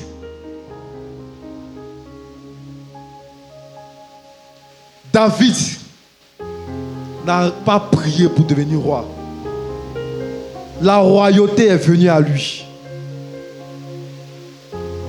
Il s'occupait simplement des affaires de son père. Même le prophète Samuel, qui entendait clairement la voix de Dieu, quand il a vu un des frères de David, il dit oui, ça doit être certainement lui que le Seigneur a choisi. Quand il a vu l'aspect extérieur, bien-aimé, ne vous laissez jamais impressionner par l'aspect extérieur d'un homme ou d'une femme. Ne vous laissez jamais impressionner par l'aspect extérieur d'un homme ou d'une femme. Demandez à Dieu de vous parler de lui. Est-ce qu'il aime vraiment Dieu? Prenez du temps pour le regarder, pour l'observer.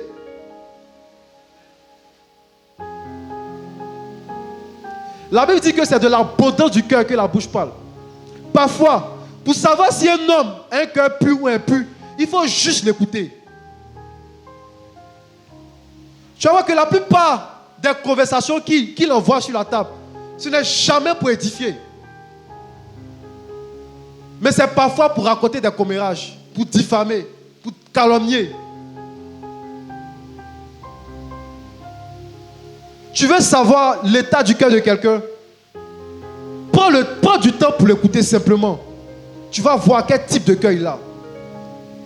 Si tu vois une personne dans sa vie qui dure dans des difficultés, il te dit qu'il ne voit pas la main de Dieu. Ça fait des années qu'il a converti, mais il a l'impression que Dieu ne lui parle pas. Il ne voit pas Dieu agir. C'est comme si Dieu l'avait oublié. Prends du temps avec lui. Écoute-le. Tu vas voir. Parce que normalement, quand ton cœur est pur, peu importe le temps que ça va faire, Dieu va se manifester à toi. Et lorsque le prophète Samuel est en train de diriger, on va parler de la pureté du cœur par rapport à Abraham. Mais lorsque le prophète Samuel dirigeait, Abraham était simplement assis sur les chênes de Mamré. Il était assis et Dieu est venu le visiter. Il a vu Dieu. Vous voulez voir Dieu? Demandons au Seigneur de purifier simplement votre cœur. Vous savez pourquoi est-ce que le Seigneur a dit sur la croix aux brigands, il dit ce soir même tu seras avec moi. Parce que Jésus est capable de purifier instantanément le cœur de quelqu'un. Instantanément. Si tu es venu ici et toi-même tu reconnais que ton cœur n'est pas pur et que la plupart de tes pensées ne sont pas pures et que tu es quelqu'un qui est jaloux, tu reconnais que tu es quelqu'un qui est méchant, aujourd'hui même, tu peux sortir de ce lieu avec un cœur pur. Pourquoi? Parce que le sang de Jésus est plus puissant qu'un détergent. Le sang de Jésus agit comme l'eau de Javel. Ça identifie les taches et ça les purifie. Regarde, le brigand sur la croix, lui il a vu le sang de Jésus. Ah. Regarde, peut-être qu'on a percé le sang de Jésus, c'est un peu tombé sur lui. Rabasoudé, un peu seulement tombé sur lui. Non, il s'est dit c'est possible, je peux être pur aussi. Aujourd'hui, le sang de Jésus est disponible. Tu peux sortir de ce lieu, changer, renouveler, comme si tu n'as jamais péché. Je me rappelle, quand je me suis converti, bien aimé, pour parler, j'avais du mal. Je me sentais tellement saint, tellement pur, tellement pur. Cette sensation-là, c'est la sensation de tous ceux qui ont rencontré le Saint-Esprit. Il y a un état de pureté qui te communique. parfois même pour dire bonjour, tu réfléchis. Donc ce brigand sur la croix, il a vu le sang de Jésus. Lui, ce n'est pas vision, c'est physiquement. Il a vu ça physiquement. Et parce qu'il était en contact avec le sang de Jésus, lui aussi, quand Jésus a monté au ciel, il dit allons. Quand tu es en contact avec le sang de Jésus, sur la terre, tu es crucifié. Mais quand le temps arrive, tu montes avec lui. Ce matin, si tu prends cette décision, si tu pries Dieu pour avoir un cœur pur, aujourd'hui même, il va t'exaucer. Je ne dis pas demain, je ne dis pas après-demain. Rappelez-vous de cette histoire dans la Bible. Il y a un lépreux qui est venu voir Jésus. Il lui a dit, si tu veux, tu peux me rendre pur. Est-ce que Jésus lui a dit de faire 2 jours de jeûne, 40 jours de jeûne? Il dit, je le veux. Sois pur. Sois pur. En ce qui concerne la pureté, Dieu ne donne aucune condition. La seule condition, c'est ta volonté.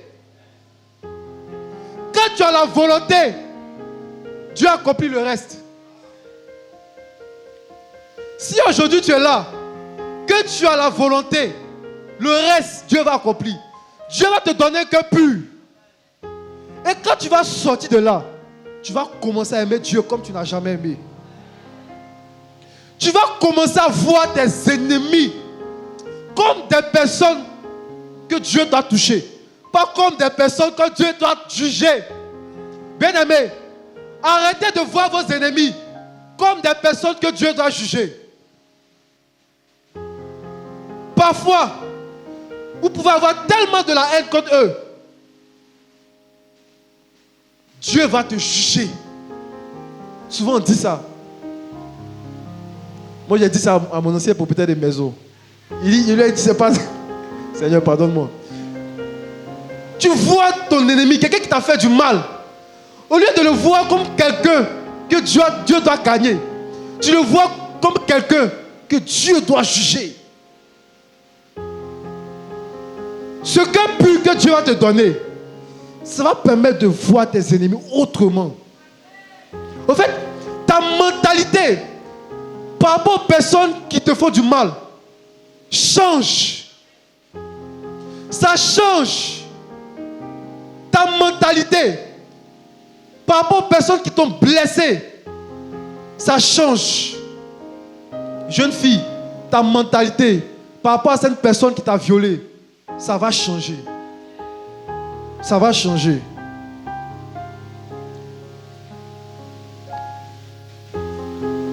Je vais parler maintenant de la pureté du cœur par rapport à Abraham.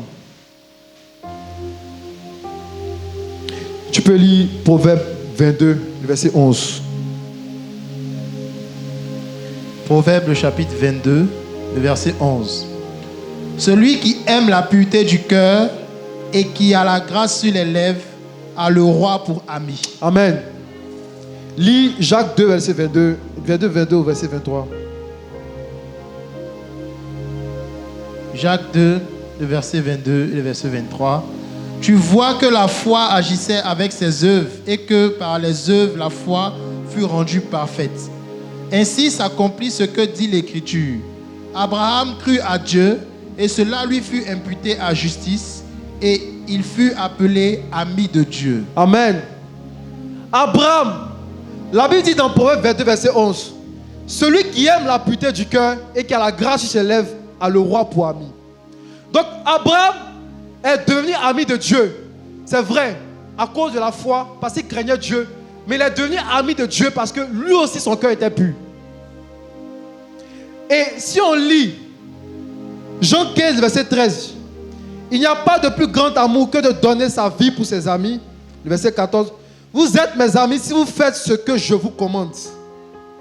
Je ne vous appelle plus serviteur parce que le serviteur ne sait pas ce que fait son maître, mais je vous ai appelé ami parce que je vous ai fait connaître tout ce que j'ai appris de mon Père. Jésus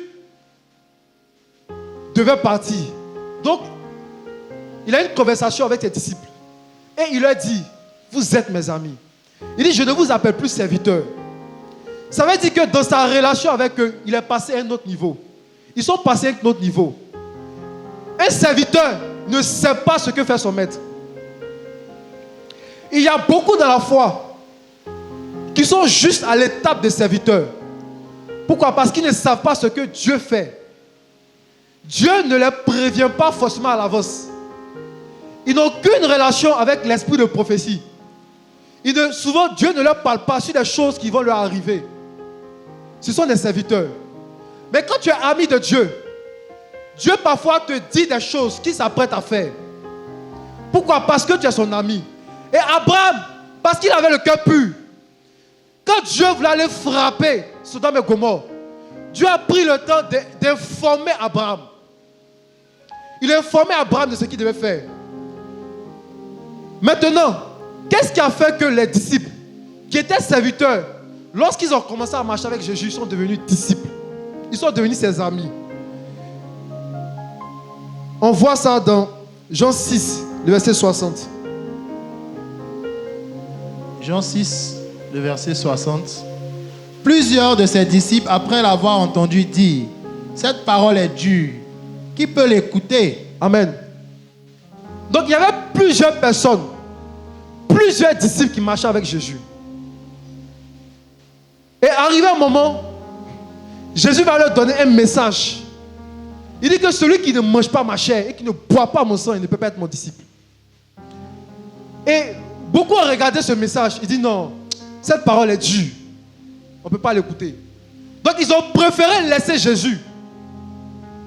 Mais les disciples, les 12 en question, sauf Judas, la plupart d'entre eux, ils sont restés avec Jésus. Il dit, mais malgré les messages durs que je vous ai donnés, vous continuez toujours à marcher avec moi. Pourquoi?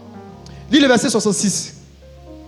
Verset 66 au verset 68. Jean 6, 66. Dès ce moment, plusieurs de ses disciples se retirèrent et ils n'allaient plus avec lui. Jésus donc dit aux 12, et vous, ne voulez-vous pas aussi vous en aller? Simon-Pierre lui répondit, Seigneur, à qui irions-nous? Tu as les paroles de la vie éternelle. Bien-aimé, cette parole était dure pour beaucoup de personnes. Mais pour les disciples, c'était les paroles de la vie éternelle. Quand tu as un cœur pur, lorsque Dieu te donne une parole dure, derrière cette parole, derrière ce commandement, toi tu vois la vie. Quelqu'un qui a le cœur pur, derrière toute parole que Dieu lui donne, il voit la vie. Même si cette parole est dure. Lorsque Dieu a demandé à Abraham de donner en sacrifice son fils, son unique, celui qu'il aime, Abraham n'a pas hésité. Cette parole était dure. Comment est-ce que je peux donner mon fils unique, celui que j'aime? Mais Abraham s'est levé le matin. Pourquoi? Parce qu'il a vu, derrière ce commandement, derrière cette parole, il a vu la vie. Quand ton cœur est pur, Dieu te donne une parole difficile, dure, tu vois la vie. Et c'est ce cœur-là qu'on doit chercher. Derrière tout sacrifice que Dieu nous demande de faire, il y a la vie. Il y a la vie.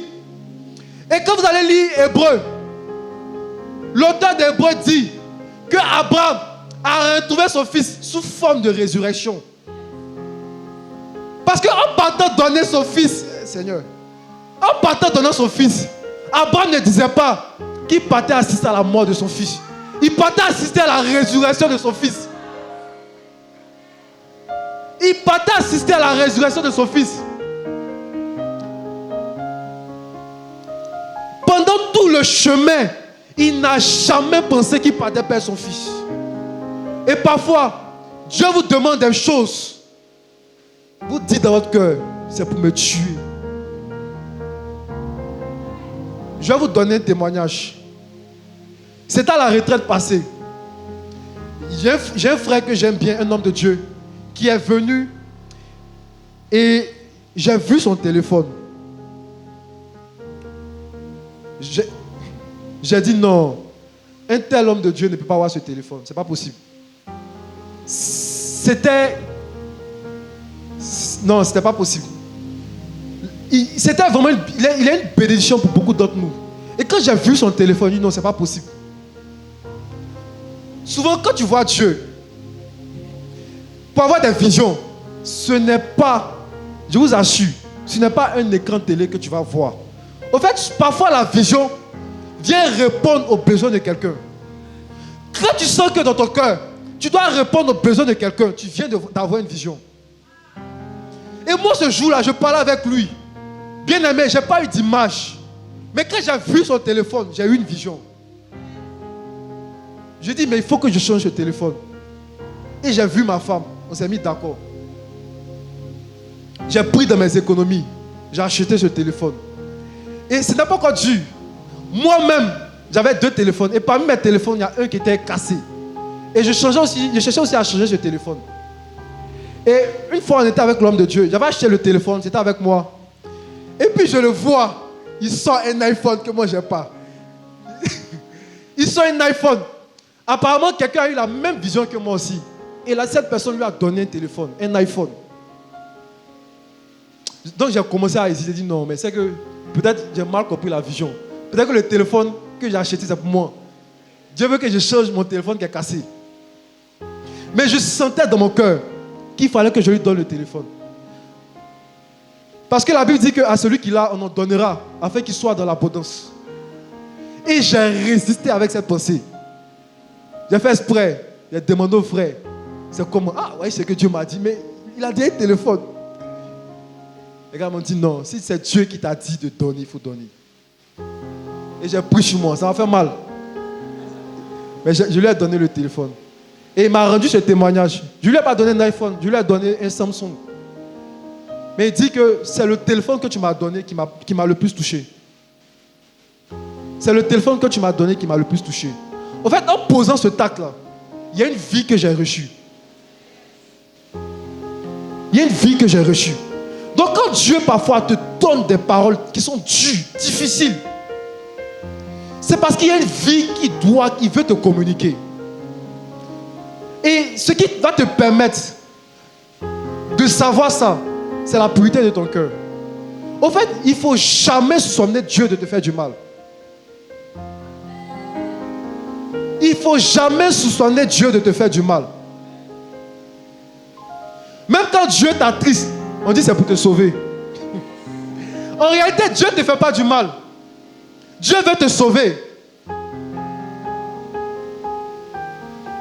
Parfois, il peut te demander de faire de gros dons.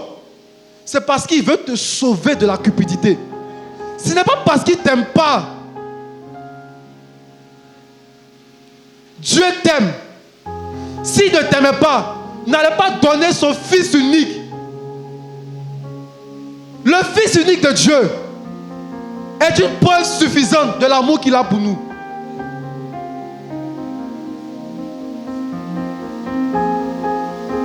Jésus lui-même, il savait, son cœur était tellement pur, il savait que s'il donnait sa vie, il allait la retrouver. Il savait, si tu n'as pas ce cœur pur, il y a des sacrifices que tu ne vas jamais vouloir faire pour le Seigneur.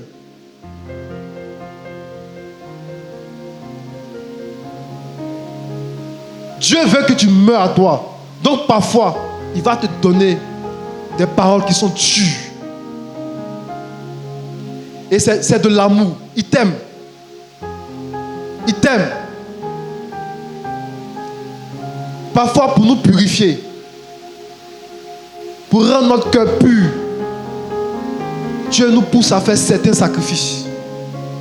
À poser certains actes forts qu'on n'aurait jamais pu poser. Et comment savoir que c'est Dieu? Tant que tu n'as pas fait ça, tu n'as pas la paix du cœur. Tu sens une pression. Tu pries, ça ne va pas. Tu pries, ça ne va pas.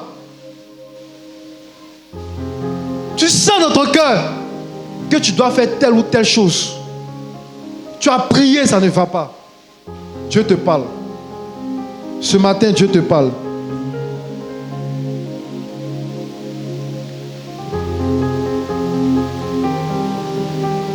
Je vais finir bientôt, mais je vais donner quelques passages.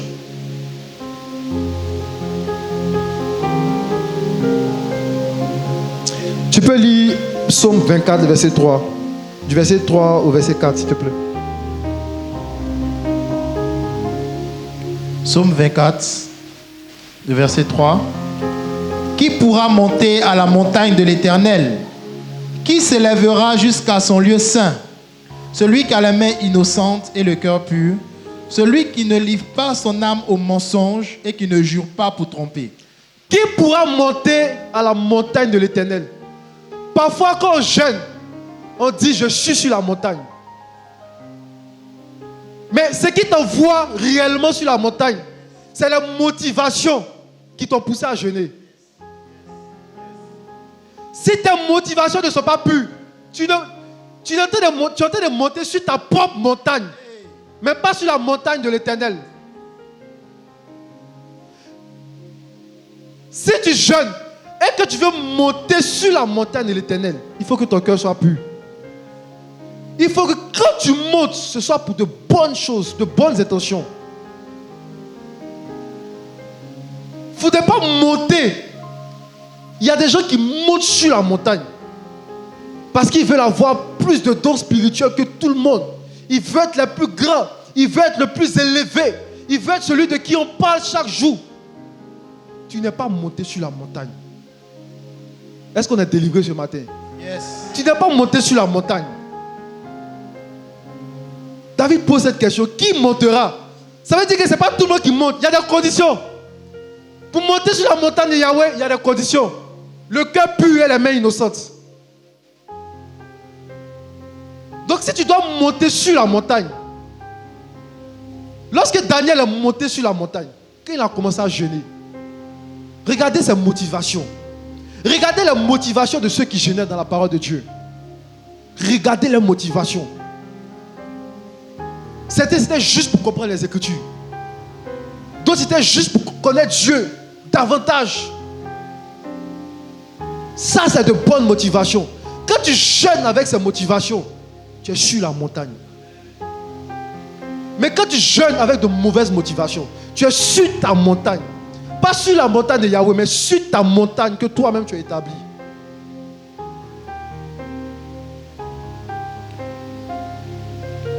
Tu vas lire encore un autre passage. Psaume 51, le verset 10. Psaume le chapitre 51, le verset 10.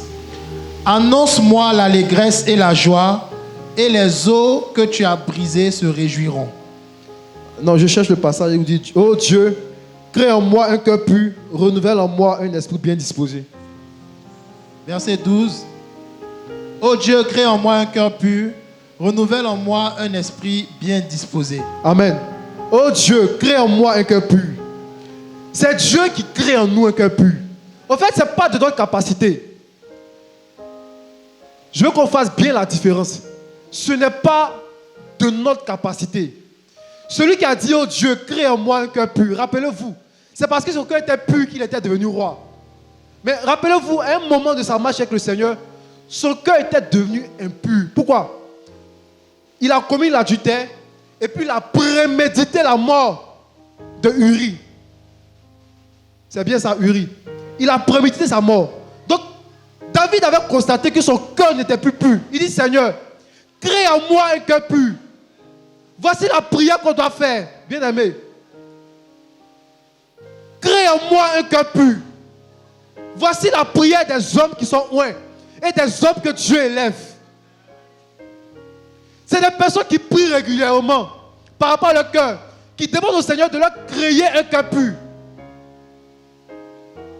Voilà pourquoi David était l'homme selon le cœur de Dieu. Crée en moi un cœur pur.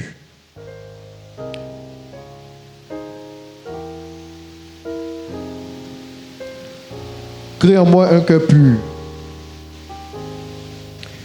On va lire 2 Timothée 2, le verset 22.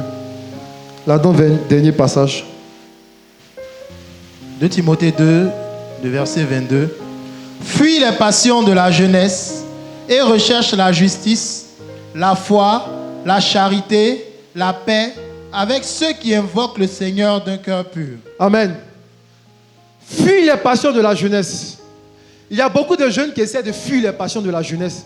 Mais malheureusement, ils se retrouvent toujours dans les mêmes passions. Pourquoi? Parce qu'ils ne pratiquent pas totalement, entièrement ce que le verset dit.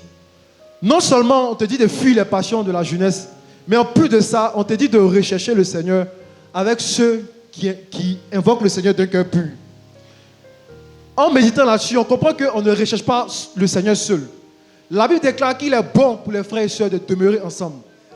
Lorsque tu commences à fuir les passions de la jeunesse, il faut que tu cherches aussi ceux qui cherchent le Seigneur, qui invoquent le Seigneur d'un cœur pur. Il ne faudrait pas que les critères pour que tu aies des amis, il ne faudrait pas que ce soit quelqu'un forcément qui a des jeux vidéo de dernière génération, ok? Qui a des consoles de dernière génération, qui a une maison de dernière génération. Il ne faudrait pas que ce soit le critère. Il faudrait que le critère sur lequel tu te bases pour entrer en amitié avec quelqu'un, que ce soit la pureté de son cœur, même s'il est pauvre. Un pauvre qui a le cœur pur va plus t'apporter qu'un riche qui a beaucoup d'argent. Sur le plan spirituel, un pauvre qui a le cœur pur, il va plus t'apporter qu'un riche qui a beaucoup d'argent.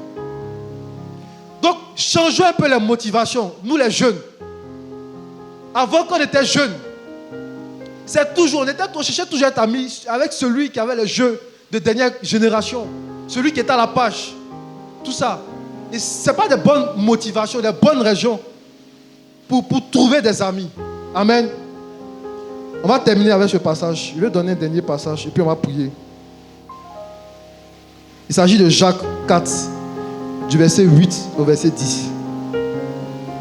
Jacques 4, à partir du verset 8. Approchez-vous de Dieu et il s'approchera de vous. Nettoyez vos mains, pécheurs. Purifiez vos cœurs, hommes irrésolus. Sentez votre misère. Soyez dans le deuil et dans les larmes.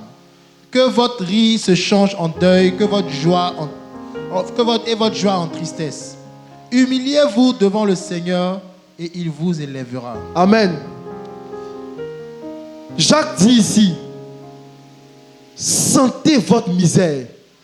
La misère, c'est plus grave que la pauvreté. Est-ce que vous savez ça? Quand on dit quelqu'un misérable, il est plus que pauvre.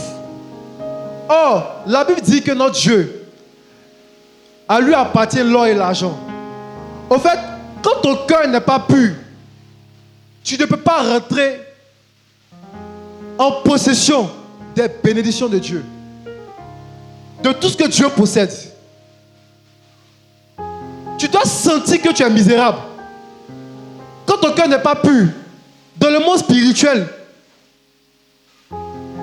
l'image que tu as, c'est comme un clochard. Tu es pauvre, tu es misérable. Et Jacques dit, soyez dans le deuil. Dieu doit purifier votre cœur.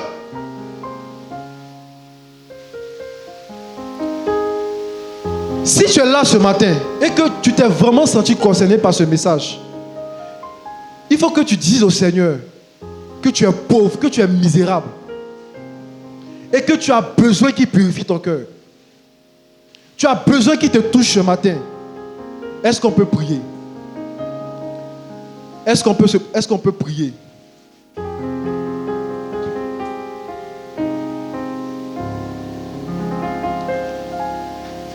Zonte parapali kente parosata pakali te fariski. Chata paraparote pelu kampara sinte pelusk. Parapate pelo kempeto kemparas kimpeto kaparas. Rapato velo repasunde belo kente paros. Shadala barrebeto veli kadala barras. Paras kombele kemarate barros kende belu kamaras. Belido beres kandala barros kebelesh kataparis. Paras kombedele barabaredo belius kandalabisk. Père, nous voulons prier ce soir. Nous voulons prier ce matin, Dieu de gloire, afin que tu changes notre cœur, Seigneur Jésus. Père, nous voulons voir ce cœur pur qui permet de te voir, Père éternel. Ce matin, Père, visite-nous puissamment. Visite-nous puissamment, Père. Ramade velo rebas kinte parusk. Chata paro de pelo que peto que paras. Perro de parra pareto pelus kande parask. Perro de paras kinde pelo chada barask.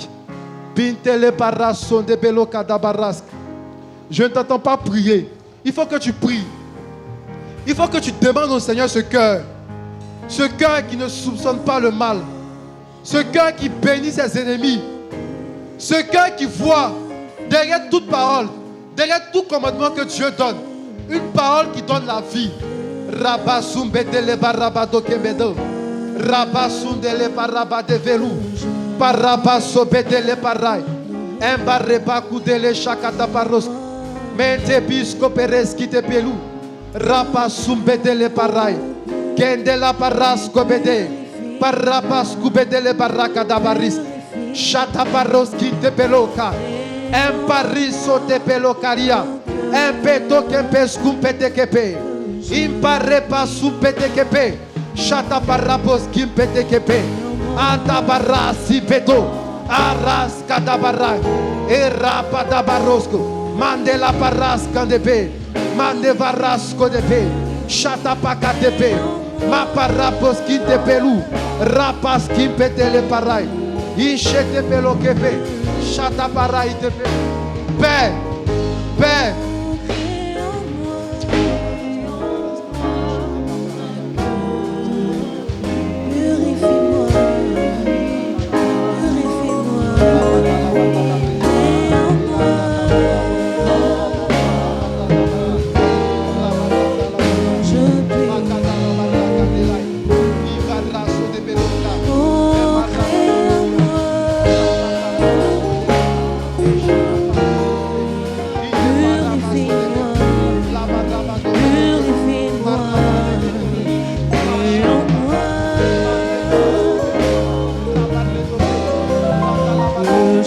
Marasco de pelu, chata parreque de pelo, parrapaque de pelo, pisco pete que pai, imparrapa sube de pe, marrampa toperia caparos, pente pelo que te pe, parrapa scupete que pelo que te pai, un pisco pete que parraca tape, ben peto qui peto le parra, un peto que pero si palia, peto que parra paria, un peto que parrapa supete que, chata la barrepote que, rapa supete perus.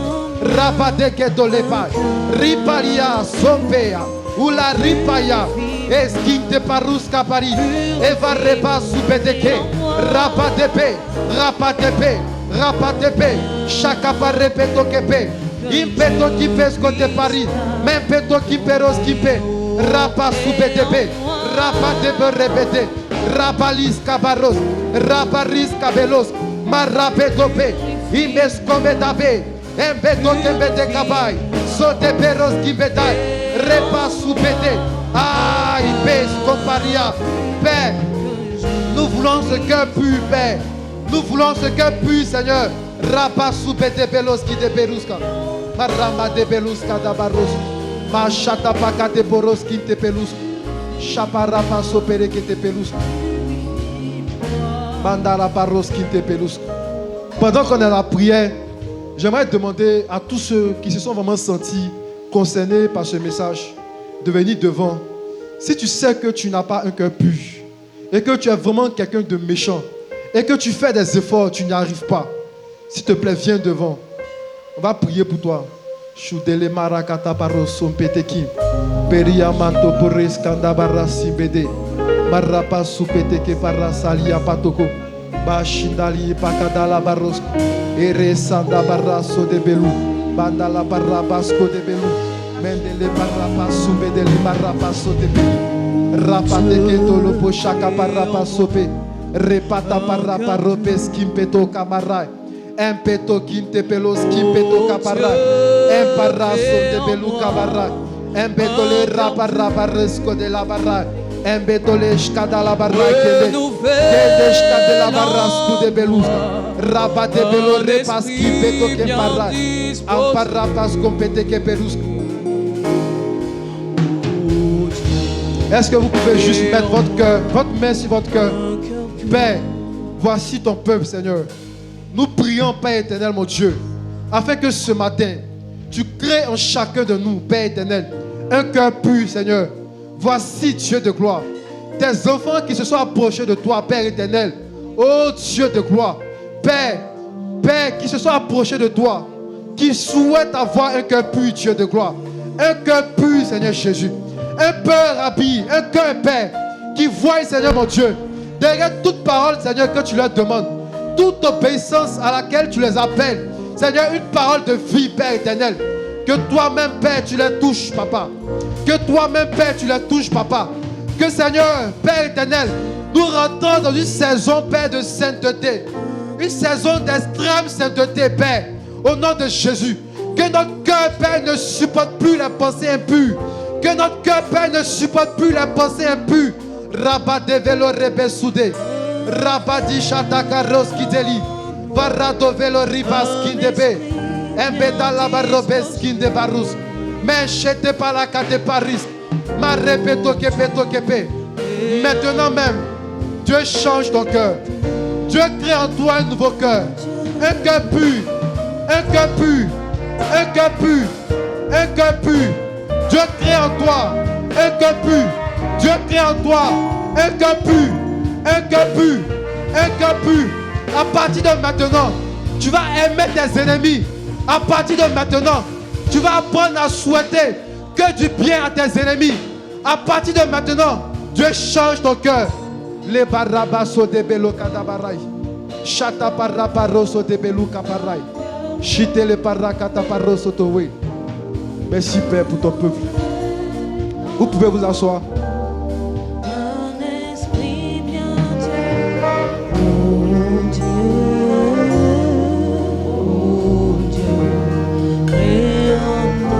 Quand on entend des prières, le Seigneur m'a parlé de quelqu'un ici à qui Dieu appelle à faire un long jeûne. Mais il sent qu'il n'a pas la force. Est-ce que tu peux venir? On va prier pour toi. Tu sens dans ton esprit depuis un moment que tu dois faire un long jeûne.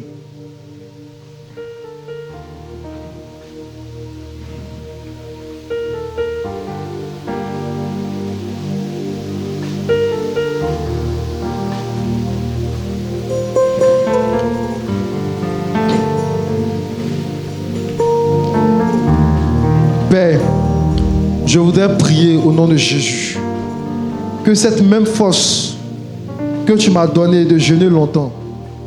Père, je n'arrivais pas à faire ce nombre de jours. Mais j'ai reçu une force de ta part. Seigneur, je voudrais prier pour tous ceux qui se sont approchés. Que toi-même encore, Seigneur mon Dieu, ce matin, que tu leur donnes cette force. Père, de jeûner, Papa. Parce que le reste de leur vie spirituelle, le reste de leur relation avec toi, va dépendre, Seigneur mon Dieu, de leur obéissance par rapport au jeûne que tu leur demandes de faire. Père, qu'ils sortent de ce jour, qu'ils sortent, Papa, de ce moment, avec la force, avec la puissance, avec la puissance. Recevez la puissance, recevez la puissance, recevez la puissance, recevez la puissance, recevez la puissance, recevez la puissance. Qu'à partir de maintenant, que la nourriture devienne comme des pierres pour vous. Que la nourriture devienne comme des pierres pour vous. Que la nourriture devienne comme des pierres pour vous. Que la soif encore pour la parole de Dieu augmente dans votre cœur. À un point où vous n'avez plus le temps de manger. Où vous n'avez plus le temps de manger. Père, merci pour tes enfants. Que toute la gloire te revienne. Amen.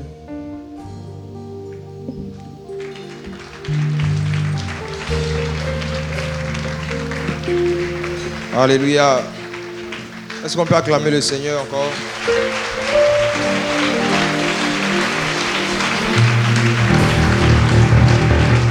Amen. Je désire connaître Jésus. Je désire connaître Jésus.